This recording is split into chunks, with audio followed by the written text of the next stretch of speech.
जब पूरी दुनिया रशिया यूक्रेन वॉर की बात कर रही है, एक और वॉर सेम टाइम पे चल रहा है, semiconductor war, a war for technological dominance, जो कि डिसाइड करेगा कि आने वाले डेकेड्स में कौन एक सुपर पावर बनेगा, जिसके प्रबल दावेदार हैं चाइना और अमेरिका। लेकिन इंडिया ने भी इसमें शामिल होने के लिए कुछ स्टेप्स उठाए हैं। लेकिन इंडिया इस वॉर में सबसे आगे भी हो सकता था, लेकिन इनकॉम्पिटेंट गवर्नमेंट और ब्यूरोक्रेसी के चलते इंडिया लॉस्ट दैट चांस। लेकिन सबसे पहले ये जान लेते हैं कि सेमीकंडक्टर होता क्या है और ये इतना इंपॉर्टेंट क्यों है। सेमीकंडक्टर्स वो चिप हैं जिससे डिजिटल इंफॉर्मेशन सप्लाई की जाती है और ये मोस्ट इंपॉर्टेंट कंपोनेंट है आपके मोबाइल, कार, कंप्यूटर और होम अप्लायंसेस से लेकर एडवांस्ड मिलिट्री वेपन्स तक। इसको ऐसे समझिए कि ये गेंडा स्वामी की मिसाइल्स के फ्यूज कंडक्टर्स हैं। और एक ऐसे समय में जहां क्वांटम कंप्यूटिंग से लेकर एआई सभी चीजों में इतनी तेजी से डेवलपमेंट हो रही है, तो इसके साथ ही सेमीकंडक्टर्स की डिमांड भी दुनिया भर में बढ़ रही है। स्पेशली एक कैटेगरी के सेमीकंडक्टर्स की जिन्हें जीपीयू बोला जाता है, और इसको बनाने के लिए सिलिकॉन, जर्मेनियम और गैलियम आर्सेनाइड जैसे रेयर अर्थ मेटल्स का यूज किया जाता है। सबसे ज्यादा सेमीकंडक्टर्स ताइवान प्रोड्यूस करता है। 63% सेमीकंडक्टर्स ताइवान में मैन्युफैक्चर किए जाते हैं। वर्ल्ड के 54% सेमीकंडक्टर्स ताइवान की सिर्फ एक कंपनी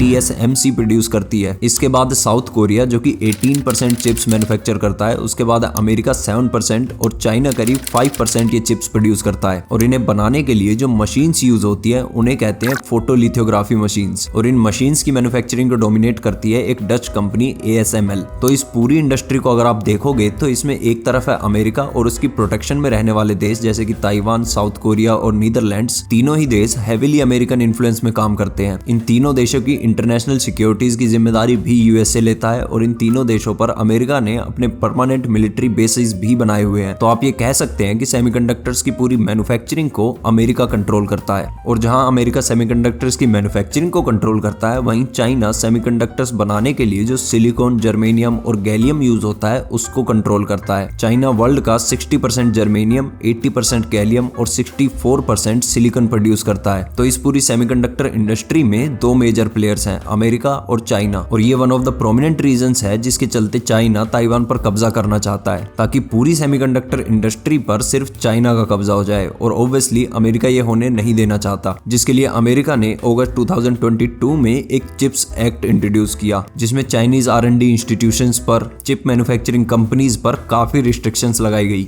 अमेरिकन कंपनीज को रिस्ट्रिक्ट कर दिया गया चाइना से किसी भी तरह की टेक्नोलॉजी शेयर करने के लिए। फॉर एग्जांपल एनवीडिया और AMD चाइना के साथ हाई एंड ग्राफिक प्रोसेसर्स और चिप शेयर्स नहीं कर सकते। और जैसे ही ये रिस्ट्रिक्शंस लगे, चाइना की चिप मैन्युफैक्चरिंग कंपनीज को सिर्फ एक हफ्ते के अंदर ही $9 बिलियन के लॉसेस हुए। अमेरिका तो यहाँ तक कहता है कि अगर चाइना ने ताइवान पर कब्जा कर भी लिया तो फिर भी वो चाइना की सेमीकंडक्टर इंडस्ट्री पर मोनोपोली नहीं बनने देगा, चाहे इसके लिए उसको ताइवान की मैन्युफैक्चरिंग कंपनी TSMC पर बॉम्ब भी क्यों ना गिराना पड़े। और ये स्टेटमेंट अमेरिका के ऑफिशियल्स के द्वारा दी गई स्टेटमेंट है। और इसका जवाब चाइना ने दिया अमेरिका को गैलियम और जर्मेनियम देने से मना करके, क्योंकि अमेरिका अपने 50% से भी ज्यादा गैलियम और जर्मेनियम को चाइना से इंपोर्ट करता है। चलिए, ये तो हुई इंडिया और चाइना की बात, लेकिन इंडिया इन सब में क्या कर रहा है। इंडिया ने सेमीकंडक्टर मिशन लॉन्च किया है, जिससे 2024 में पहली बार इंडिया में सेमीकंडक्टर्स मैन्युफैक्चर किए जाएंगे। और आगे बढ़ने से पहले आपको ये जानना जरूरी है कि ये चिप मैन्युफैक्चरिंग कैसे की जाती है। चिप मेकिंग में 3 स्टेजेस इन्वॉल्व होते हैं: design,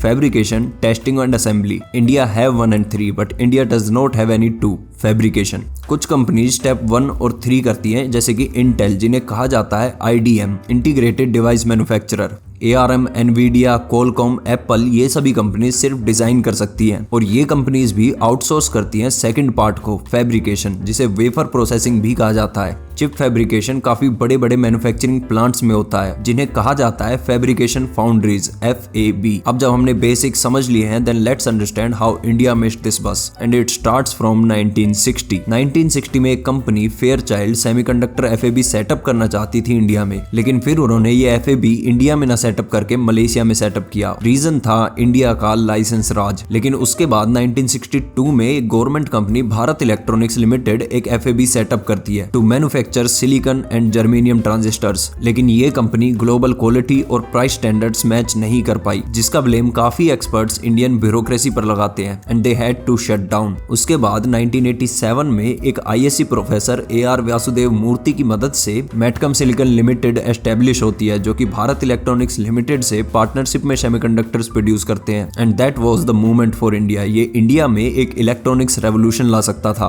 but again bad luck for India. Without government support, specially promised supply of subsidised electricity, Metkem could not produce high quality polysilicon chips and they failed. और 1984 में होती है most tragic story. Semiconductor complex limited SCL Chandigarh 5000 nm process से semiconductors बनाना start करती है and they even advanced to 8000 nm technology. और ये वो समय था जब चाइना और ताइवान ये फैब इंडस्ट्री में घुसे भी नहीं थे, but the entire complex was burned in fire in 1989, reason unknown. और उस इंसिडेंट और उसकी इन्वेस्टिगेशन पर आज तक भी सवाल उठाए जाते हैं। And then time goes on और फिर 2006 में Manmohan Singh government declared first Indian semiconductor policy, लेकिन उस समय की ज्यादातर पॉलिसीज की तरह ही ये पॉलिसी भी सिर्फ पेपर्स तक ही सीमित रह गई। Do you know how long it took them for the next step? It was 6 years। Finally 2011 में गवर्नमेंट फॉरेन कंपनीज को इनवाइट करती है इन्वेस्टमेंट के लिए। India was never serious for semiconductor manufacturing in India. 2013 में भी वर्ल्ड सेमीकंडक्टर काउंसिल ने थक हार कर एक लेटर लिखा मनमोहन सिंह गवर्नमेंट को कि वो कोऑपरेट करे सेमीकंडक्टर इंडस्ट्री को इंडिया में प्रमोट करने के लिए। 2005 में भी एक major MNC semiconductor company start हुई थी साउथ इंडिया में, but they faced road blocks at each step, क्योंकि उन्हें इक्विपमेंट्स इंपोर्ट करने पड़ते थे US से। और इंपोर्ट टैक्सेस में कंसेशन तो छोड़िए, ऊपर से हैवी इंपोर्ट ड्यूटीज लगाई गई एंड दे हैड टू पे ह्यूज सम्स एज डेमरेज। उन्होंने इंडियन गवर्नमेंट से मदद मांगी, लेकिन कोई मदद नहीं मिली। और वहीं चाइना और ताइवान ने इस मौके का पूरा फायदा उठाया और आज इसी वजह से वो हमसे इतना ज्यादा आगे हैं।